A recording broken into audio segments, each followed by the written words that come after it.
Success Insight shares the stories of the people with passion and drive who make things happen in the world. Here's your host, Howard Fox. Hello, everybody, and welcome back to another episode of the Success Insight podcast. Our guest today is Vicki Wusche. Now, before the age of COVID-19 in the coronavirus, Vicki would have described herself as a best-selling author, an international speaker, business mentor, focused on helping her clients enjoy a non-traditional retirement. Now, in the days of the coronavirus, self-quarantining, Vicki has a new goal, a new passion.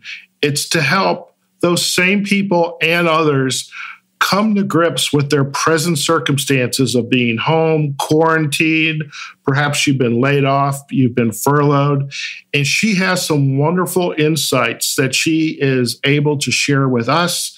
And it stems from this wonderful experience she has as an educator and an entrepreneur, a speaker, a realtor. So without further ado, let's just get right into this. Vicki, welcome to the Success Insight podcast. Hi, Howard. Nice to meet you, and thank you for inviting me.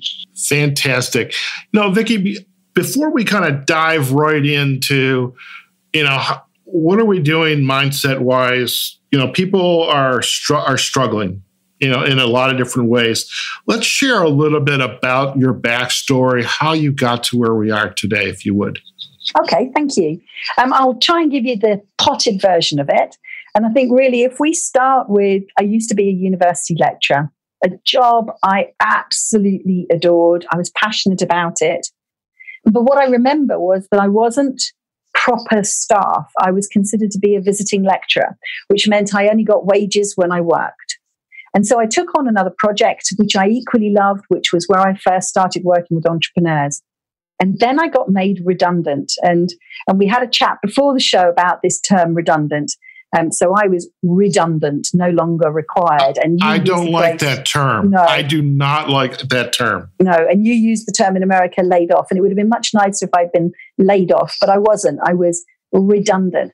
And there's a whole moment in your life when that happens. I knew it was coming because I had to make all my team redundant. And I was like the last one of 7 of us. So I had to make 6 of them redundant, and I was the last one standing because I couldn't make me redundant before I made them redundant. So I knew it was coming. But still that day, it's awful. It's a sinking feeling. It evokes the emotions. And you have to pull yourself back from this. And I thought, well, it's easy. I've been teaching about business. I've been working with this knowledge transfer between the university and businesses. I can do this. I can start my own business. I'll be a consultant. And actually, it's much harder in reality than it is in practice. It's a beautiful recipe between something you're passionate about, something that you're good at and have experience of, and then turning that into a product or a service that people want and want in volume and at a price it's worth you doing it.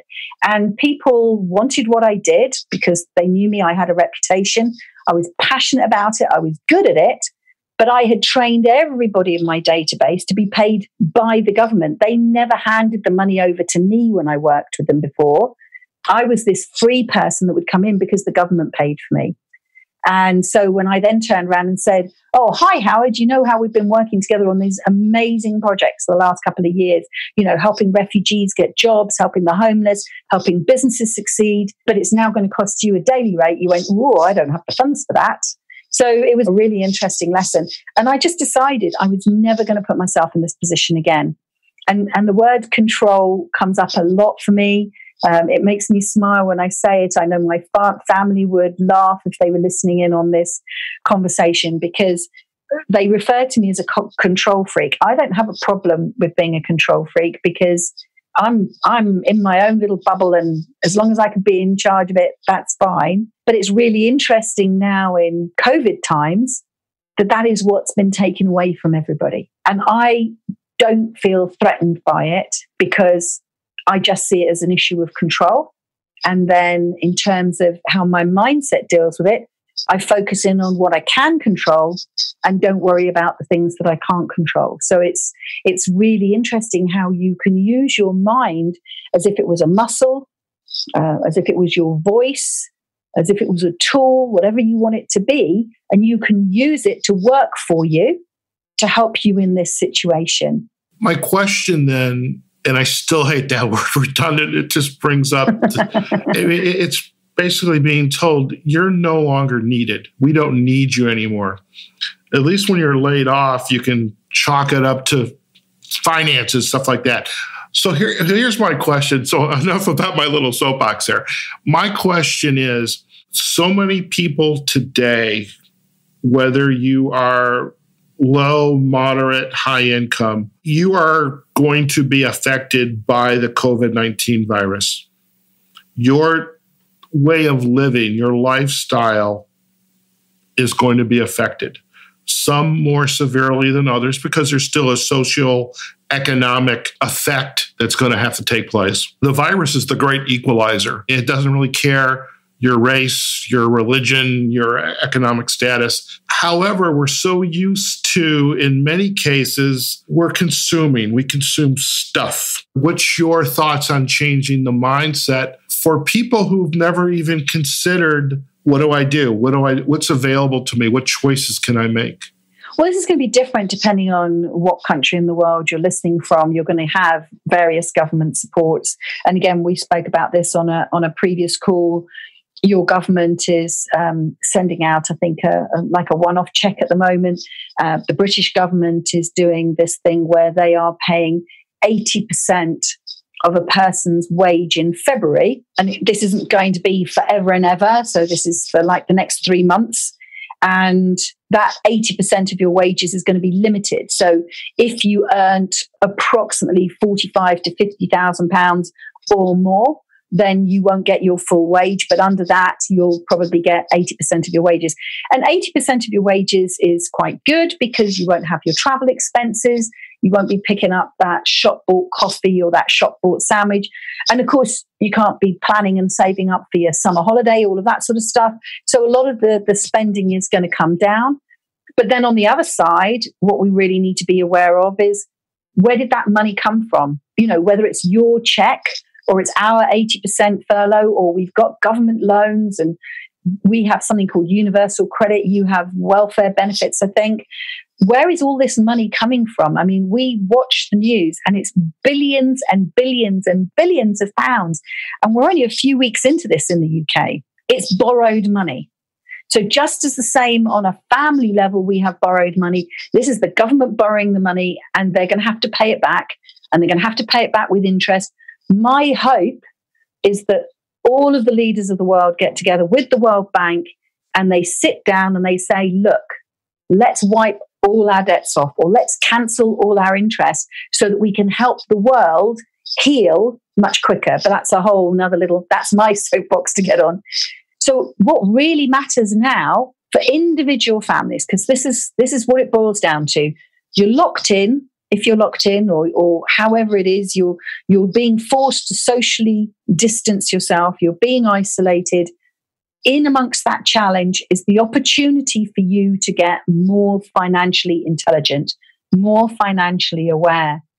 And really, that is step 3 in a sort of a process that I would love to share with you. And I think we can really help your listeners work on their mindset, but not in a woo-woo or anything weird way, a very practical way that they can work with their mindset, and then building on that strength, then start to look at their finances. Because my wish for everybody out of this, my wish for everybody is that you survive and that you're healthy and that you don't lose anyone you love, know, or anything else. I can't do anything about that. But what I can do something about is I can teach you how you can come out of this more financially intelligent, not incurring unnecessary debt, and stronger, both mentally and financially, for the brave new world that we are going to face at the other end, because nothing is going to be the same again. Vicki, you've written a number of books in your career. I know a lot of them dealt with real estate investing. And is there one in particular that provides this kind of roadmap that you're alluding to? And I guess I would also ask, is this roadmap extensible to other countries, other cultures. I mean, your culture, our culture, we're similar, but yet we are different. Yeah. So if I just give you a little bit of the lead up to this, in about 2017, I was diagnosed with early onset arthritis. And it was so severe that I had created ulcers inside my hip sockets, which meant I couldn't walk. I couldn't walk around the supermarket. I couldn't drive. I couldn't sit. So the speaking career was stifled. I couldn't drive to invest in properties. I couldn't stand. I couldn't, because my shoulders were so bad, I couldn't pick up my granddaughter. So everything was going wrong. I couldn't lift my arms to put plates in the cupboards. And I was very lucky that I was in a position where I was offered the opportunity to have replacements and repairs and everything else. And they were going to basically make all my four corners bionic. That's how I think of them now. But it's a massive decision. I mean, one of the things that was giving me nightmares is that part of the process was the man actually has to like cut through the bone in my leg. What if something goes wrong? You know, I'm going to go to sleep.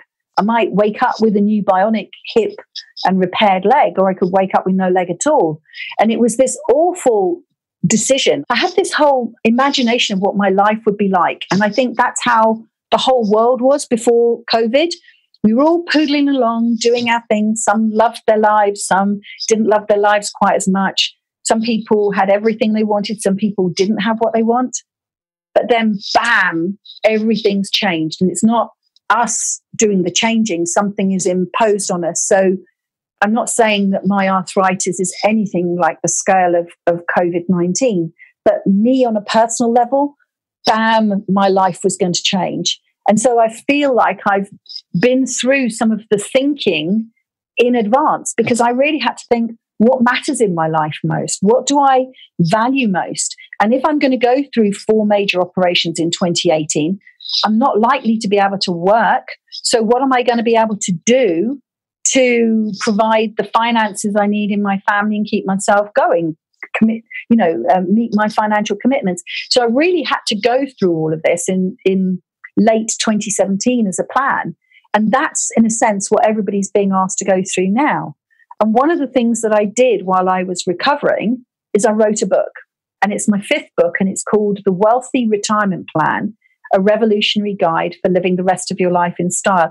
And I so wish that I had named the book The Wealthy Future Plan, A Revolutionary Guide. If only I'd known COVID was coming, I would have used that title. Because basically the book is saying, 1, you need more financial intelligence.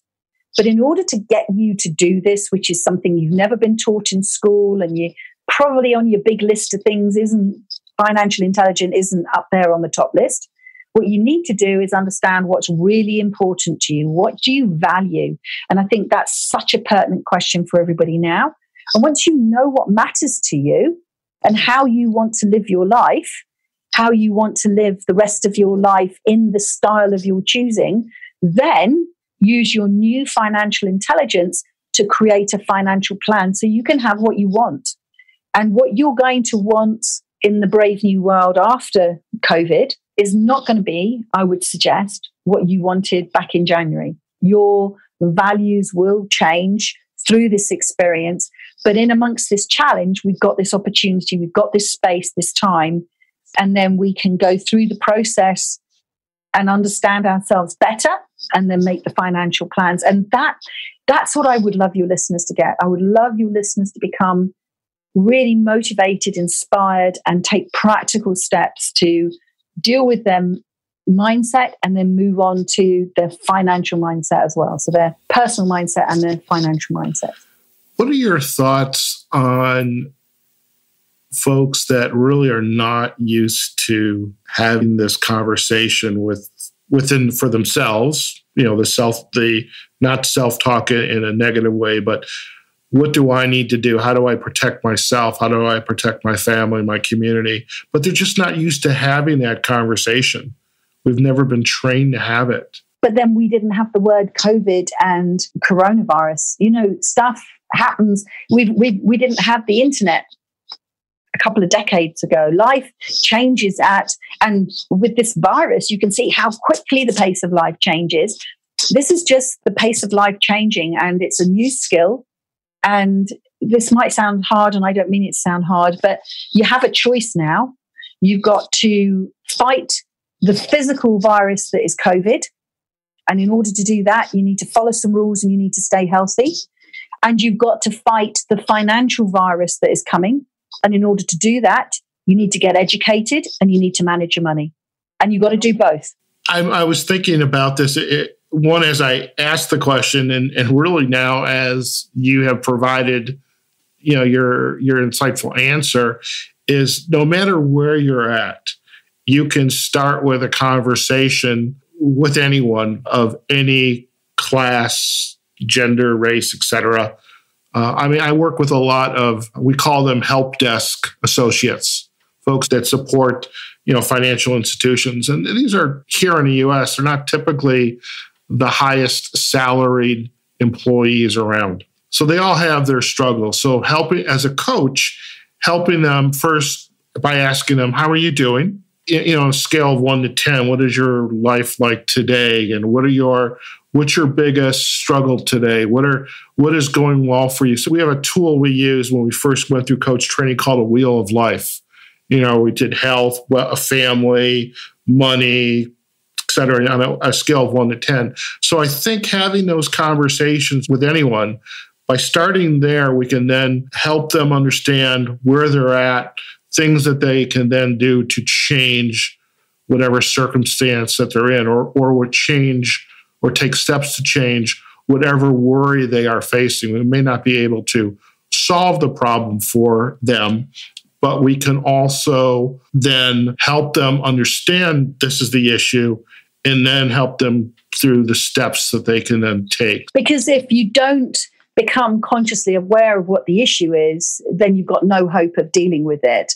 It's bringing these things forward into our mind that we can be stronger and be empowered to tackle them. And that's why at the end of this, I still feel that it's often about finances, because even in the way that you described the people that you typically work with, finances will be an issue, but we don't talk about money. I know you probably do culturally a bit more in America, but we're so reserved about talking about money in the UK. We're ridiculous about it. It's just not polite to discuss money, but actually it then ends up eating away at you. It's this stressor that isn't necessary. And there are just 3 simple steps that people could be taking now while they've got this time at home that would improve their personal mental health and strength, their family mental health and strength, and then prepare them financially to come out the other side. I don't know how long each of us is going to be locked in. Some of us, depending on where we are in the cycle, it might be another 2 weeks. It could be another 6 weeks. The point is, this doesn't have to be a lengthy process. It could be something done relatively quickly, and it can be something that can be revisited a couple of times over your lock-in period as things change for you. And that's just where my passion is now, that if I could help the whole world come out of this stronger mentally and financially, because I believe that if we're in that place, then we can think so many creative thoughts that we could go on and basically heal the planet. And now I'm going to wander off very briefly, if I may, Howard, onto a little soapbox that out the other end of this, if we've realized our different values and we've coalesced around them as a family, and then as we start to come out of isolation, we gather both in physical community groups and online groups, and we start to realize, what happened? There were a lot less planes in the air, a lot less cars on the road. We've dramatically improved the health of the planet in terms of, helping the ozone to heal. We really want to make that a priority now. Or what we did here was, with all the empty hotels, we moved all the homeless people off the street and into the hotels, and hopefully, I don't know the details, but hopefully they're getting help. What if COVID-19 cured global homelessness? Not just now at the moment, but actually then what we decided as a priority was we weren't going to open these hotels up to the tourists and just throw all these people back on the street. We weren't going to let that happen. We were going to do something about it. And on all the other things, bullying, the bullying that goes on in the classroom, that can't happen if the kids aren't there. It might be happening online. But if parents are homeschooling their children, maybe the children are getting more resilient against online bullying and not experiencing face-to-face bullying, and maybe bullying stops. Who knows all the things that we could cure and fix and make better when we come out the other side. But we can only do that if we are mentally strong and financially prepared. You know, what a wonderful opportunity to sit virtually in this case, because if we do something like this, you and I, this is going to be a virtual conversation, working with groups wherever they might be, you know, kind of doing a check, a triage, so to speak. What are the biggest challenges you have right now? And then walking through with them some of the things that they can do a little bit differently, because now they have the time, because we're not, like you said, we're not having to commute to work. You know, my commute is about 20 feet. Boy, you go a long way. I got a long way.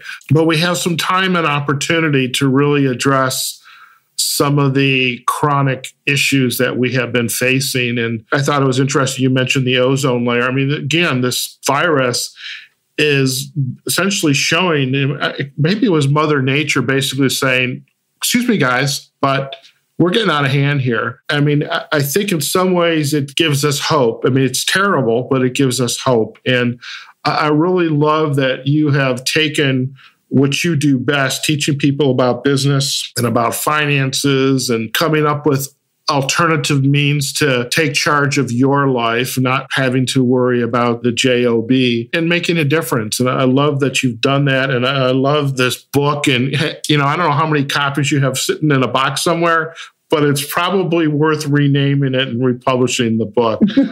Vicki, it's been an absolute pleasure to have you on the podcast. And I think you and I could continue, because we have some very strong thoughts, and it's not opinions, thoughts, ideas on what we can do in this time, because it certainly is. It's terrible, it's sad, but it's an opportunity to come out of this better than what we went into it as. So thank you so much for being on the podcast. Thank you. Could I summarize just very quickly 3 things that people can go away and do and leave them with some practical tips? Have we got a moment for that? You know, I would love if you would leave our listeners with those 3 practical tips. So I think the most important thing to help you get some sense of control is to put structure into your life.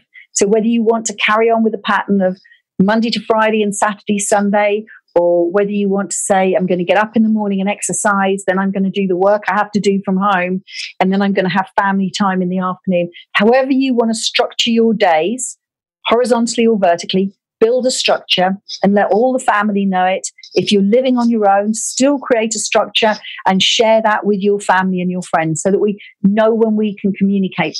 Put those times in. Let's have a webinar on a Wednesday afternoon. Book meetings with people so you have those opportunities to communicate. That's something everybody can do, and everybody can feel like they're then in control of their time.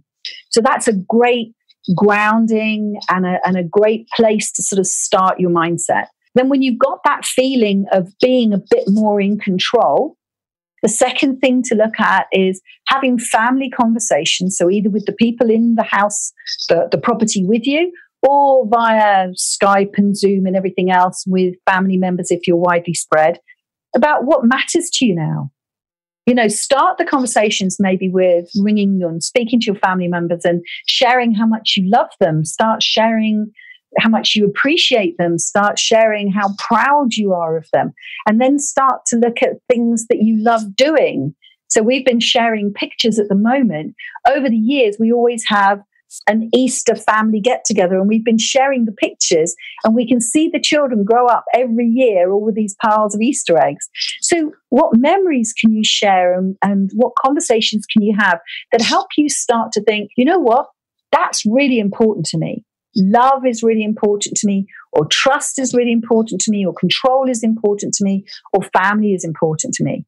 And then, as we spoke about just a few minutes ago, actually, I'm really pleased about that piece on the news that our government is doing X. That's really important to me, that people aren't homeless, that the ozone is protected. So you can start to see what your values are. You can then start to share those within your family group. And then as the lockdown eases, you can start to share those out into the wider community. Now what you've got is both a positive, in control mindset feeling. And now you've got purpose and passion and values. So that lifts you up a level. And that's going to give you the strength to now have the tough conversation. And this is the tough conversation I really want you to get to and not leave off the table. This is the triad. This is going to make your table strong by giving it 3 legs. And that's finances. And you don't do this alone. You don't take this on yourself. You do it as a family group and you discuss money. This is how we used to spend money. This is how we're going to have to spend money now during this period because income is restricted. And then, given what we know and what we value, this is what we'd like to prioritize our money on coming out the other side. And I really want everybody to do it, whether you do it on Excel spreadsheets or a calculator and a piece of paper. Go through your old bank statements and your credit card statements. For January, February, March now you can do it. And add up how much money you spent on travel, on petrol, on household bills, on rents and mortgage, on food, on going out, and just start to look at that because you will feel that same feeling of being in control. It will give you control over your money. And then you won't need to get into unnecessary debt because you can make informed choices. So structure, values, communication above all else, and then taking control of your finances are going to put you in such a strong position when we come out. We will be able to do anything. We are going to be superhuman when we come out the other side of this, and we are going to fix all the world's problems because we fixed our own first. That's fantastic. Structure, values, communication, and talk about the finances and what's most important. Vicki, once again, thank you for joining us on the Success Insight podcast. If our listeners would like to learn more about you and your work, pick up a copy of the book, and we'll most definitely provide a link back to the book on Amazon, even under its current title. Where's the best places for them to go? Well, it'll be the website, so it's easy once you know how to spell my name, and I know, Howard, you'll do it for me. But if you look up vickiwusche.com, then you'll basically be able to find the website.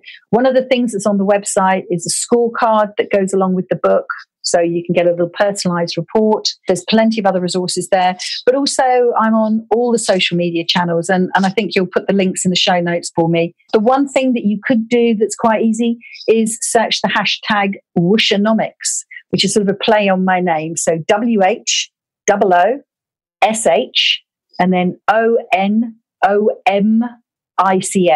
So it's merging the whoosh sound of my name with, economics at the other end. So Wushenomics, and you'll be able to pick up on old posts and videos and things like that. That's fantastic. And we will most definitely provide the links back to the website, the scorecard, as well as the social sites and also the hashtags too. Vicki, thank you so much again for joining us on the Success Insight podcast. It's been a enlightening and, dare I say, informative, and what I love, it's hopeful conversation with you. And what I love about this podcast modality is just the ability to get to know and connect with people all over the world, people who have very much a heartfelt view that I use the term all boats rise when the tide comes in, that, we're all growing and thriving as a result of the changes we can make. And it's not just about me, it's about my family, my loved ones, my community. And that just,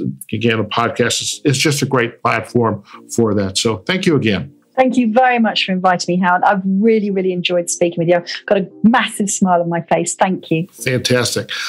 All right, folks, we have just been chatting with Vicki Wusche. And again, Vicki, in her previous life, author, speaker, entrepreneur, helping people think about retirement. But in the age of COVID-19, this coronavirus, this global pandemic that we're in, we need to have different kinds of conversations today, and really to understand not only what is important to us, but really understanding what do we value, what do we really want in our lives for ourselves and our family, having conversations with our family, talking to them about what we're going to be doing, what we can't do, what we want to do, and really stepping away from those computers, those video games, sitting down, having a conversation that matters.